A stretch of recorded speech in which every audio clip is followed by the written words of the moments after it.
पाखंडवाद आडंबरवाद का कब तक खेला होगा? पाखंडवाद आडंबरवाद का कब तक खेला होगा? हक अधिकार समझना है तो संविधान अब पढ़ना होगा। मानव मानव एक समान, यह संविधान की भाषा है। मानव मानव एक समान, यह संविधान की भाषा है। पढ़ो पढ़ो लड़ो कभी मत, यह मानवता की भाषा है, यह मानवता की भाषा है। तो अभी बच्चों के कार्यक्रम पर प्रसन्न होकर के हमें कुछ पुरस्कार आया है।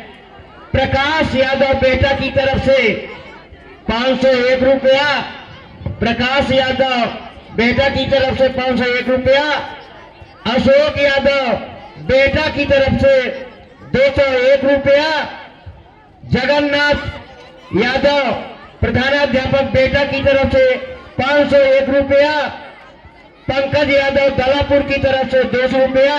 यह विद्यालय परिवार आपका बार बार वंदन अभिनंदन करता है। तो अगली कड़ी में हम चलेंगे कि हमारे क्लास की एक छात्रा है, क्लास 11 की कशिश यादव, जो अपना विचार व्यक्त करने के लिए यहाँ आएंगी। उसके बाद मैं चाहूंगा कि हमारा अगला कार्यक्रम तैयार होता रहे। हमारे आपके बीच में हमारे वक्ता आए हुए हैं दालापुर से, पंकज यादव जी। मैं चाहूंगा कि वो अपना उस कशिश यादव के बाद आप अपना थोड़ा सा आशीर्वाद वचन यहाँ देंगे। बीच बीच में हम वक्ताओं को भी बुलाते रहेंगे।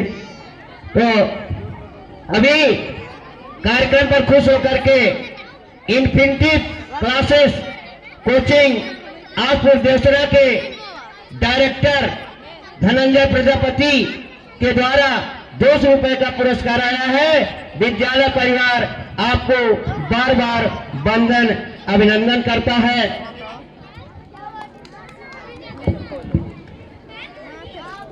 तो कशिश यादव यह मंच पर आ जाएं, सामने मंच पर आए। पर्दा जो पीछे खड़े हैं खींचे रहे भाई, कम से कम जो खड़े हैं। कशिश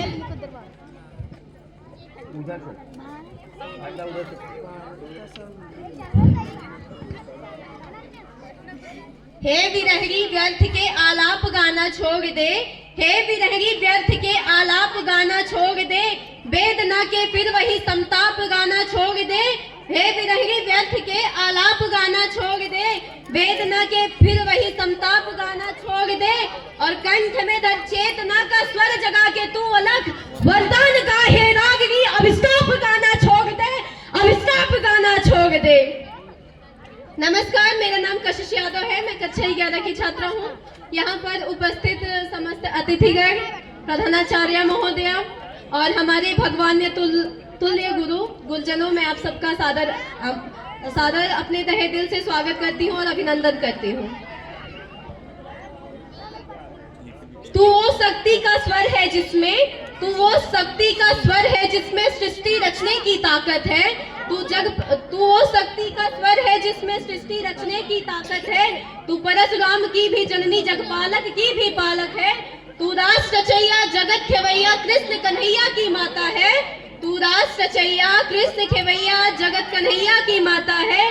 तू खप्पर वाली का खप्पर जो कभी नहीं भर पाता है। तो साहस शौर्य समर्पण का तू जीवन का आधार बना, और धार रूप तू चंडी का और शस्त्रों का श्रृंगार बना। ये लाइन मैं अपनी छोटी छोटी बहनों के लिए कहना चाहती हूँ, और जो समाज में आजकल की स्त्रियां हैं उनके लिए कहना चाहती हूँ। और हमेशा अपने आप को कमजोर समझती हैं, लेकिन उनको ये समझना चाहिए कि लड़कियां कभी किसी से कमजोर नहीं होती है। हर एक कमजोरी का सामना करना चाहिए, चाहो कितनी भी छोटी हो, कितनी भी बड़ी हो। और मैंने अक्सर सुना है, एक पंक्ति है मेरी, अक्सर लोग कहते हैं कि जो पुरुष कमजोर होते हैं उन्हें बोला जाता है कि चूड़ियां पहन लो। क्या चूड़ियां कमजोरी की निशानी है? मैं उन पुरुषों से पूछना चाहती हूँ, अगर चूड़ियां कमजोरी की निशानी होती तो भारत माता के हाथों में चूड़ियां क्यों हैं? यदि चूड़ियां कमजोरी की निशानी है तो जगत जननी जगदम्बा के हाथों में चूड़ियां क्यों हैं? अगर यही चूड़ियां कमजोरी की निशानी है तो महारानी लक्ष्मीबाई के हाथों में चूड़ियां क्यों थी? तो मैं चूड़ियों के ऊपर कुछ पंक्तियां कहना चाहूंगी। कलियों से कोमल हाथों में आधार दिखाई देती हैं, तलवारों के बीच नाचती धार दिखाई देती हैं। रगचंगी का वह रगभेदी वार दिखाई देती हैं, जगत जननी इस जगदम्बा का सबसार दिखाई देती हैं। अगर तो इन तलवारों का आधार दिखाई देती हैं, धर्म ध्वजों को हाथ लिए प्रतिकार दिखाई देती हैं, चट्टाने चिंगारी और अंगार दिखाई देती हैं, और सबको चाहे निर्बल का श्रृंगार दिखाई देती हो, लेकिन मुझको ये चूड़ी अंगार दिखाई देती है, अंगार दिखाई देती है। क्या किया है चूड़ियों ने? अगर आप लोग के मन में प्रश्न चल रहा है कि आखिर चूड़ियों ने किया क्या है, तो मैं बताती हूँ चूड़ियों ने क्या किया है। वीरता को वर्ते भारत की भव्यता को करुणा के कल में सिखा गई है चूड़ियां। पौरुष की पनपाकी तलवारें पढ़ा गई तो धीरता को धैर्य से टिका गई है चूड़ियां। धीरता को धैर्य से टिका गई है चूड़ियां। दृढ़ता का वरदान वीरों ने सिखाया, धीरता का वरदान वीरों ने टिकाया तो धीरता को धैर्य से टिका गई है चूड़ियां।